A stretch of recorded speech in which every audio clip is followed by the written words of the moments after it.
Қайырлы күн баршаңызға. Бүгін сіздермен үй жағдайында өте дәмді, ерекше болып шығатын, магазиндікінен кем түспейтін, өте дәмді, жұмсақ болып шығатын пончиктар дайындайтын боламыз. Ол үшін алдымен жылы сүтімізге ертілген сары майымызды және 2 жұмыртқамызды салып, жақсылап араластырып аламыз.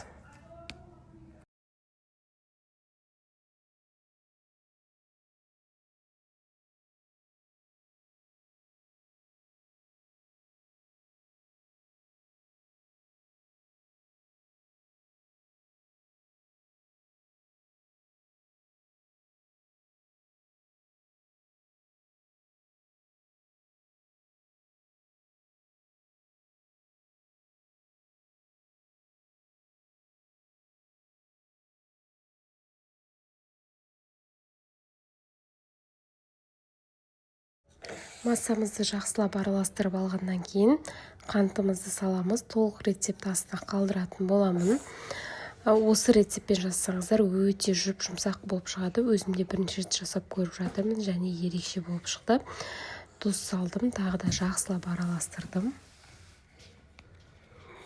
Енді ұнымызды кішкене ғана бөлігін видеода көріп тұрғандарыңыздай салдым. Одан кейін аштығымызды салып, жақсылап араластырып алатын боламыз.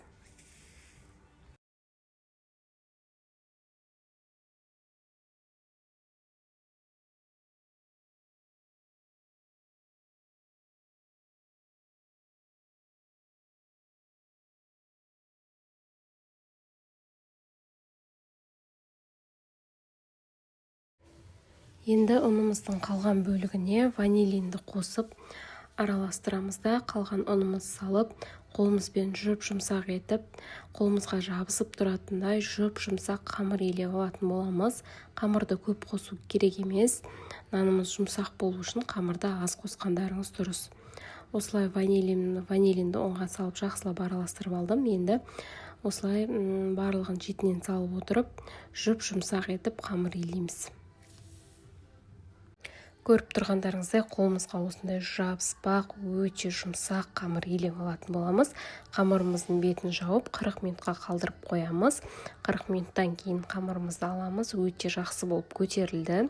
Енді осылай қамырымызды, ұнымызды сеуіп отырып, қамырымызды 1 сантиметр көлемінде жұқалап жайып алатын боламыз. Қатты жұқалаудың керегі жоқ.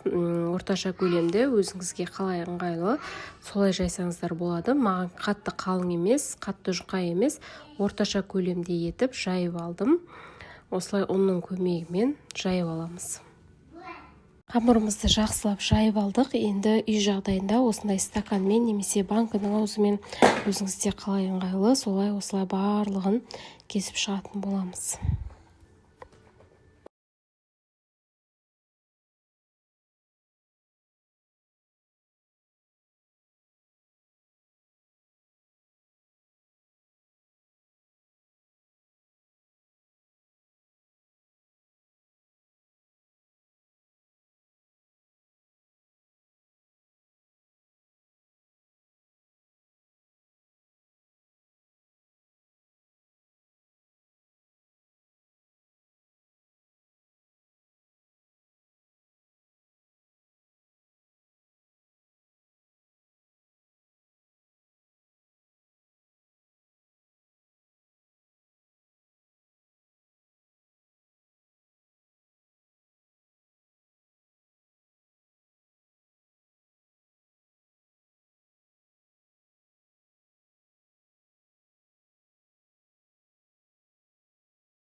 Барлығын кесіп алдық. Енді пончиктарымыздың ортасын алып шығамыз. Менде осындай бөтелкенің аузымен барлығының ортасын осылайынан алып шықтым. Одан кейін бетін жауып 10 минутта көтерілгенше қалдырып қоятын боламыз. 10 минуттан кейін қызған майымызға салып, шетінен пончиктарымызды пісіре беретін боламыз.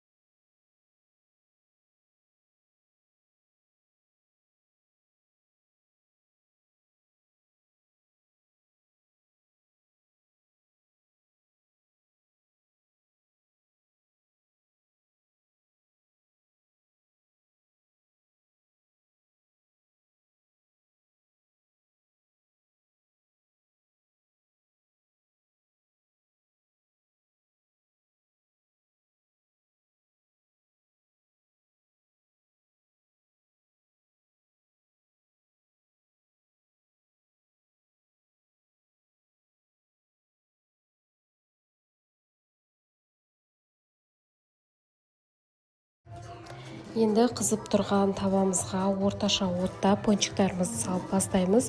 Өте күшті болып көтеріліп жатыр. Көріп тұрғандарыңыздай пончиктарымыз домаланып, әдемі болып жатыр. Енді бірінші беті қызарғанша пісіреміз, одан кейін екінші бетін аударып, барлық пончиктарымызды пісіріп алатын боламыз.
Көріп тұрғандарыңыздай пончиктарымыз өте жұмсақ болып пісіп шықты. Қараңыздар, арасы пісіп, осылай ерекше болып шықты. Жасап көруге кеңес беремін.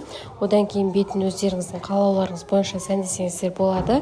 Менде осындай шоколадқа барлық бетін орнатып алдым. Басқа бетіне қоятын посыпкалар болса, өте әдемілеп, сәндеп жасап берсеңіздер болады. Өте дәмді, ерекше болып шықты. Сіздерге де жасап көруге кеңес беремін. Өзім бірінші рет жасап, өзіме қатты ұнады. Ас болсын, каналымды жоғалтып алмай тіркеліп алыңыздар. Сау болыңыздар.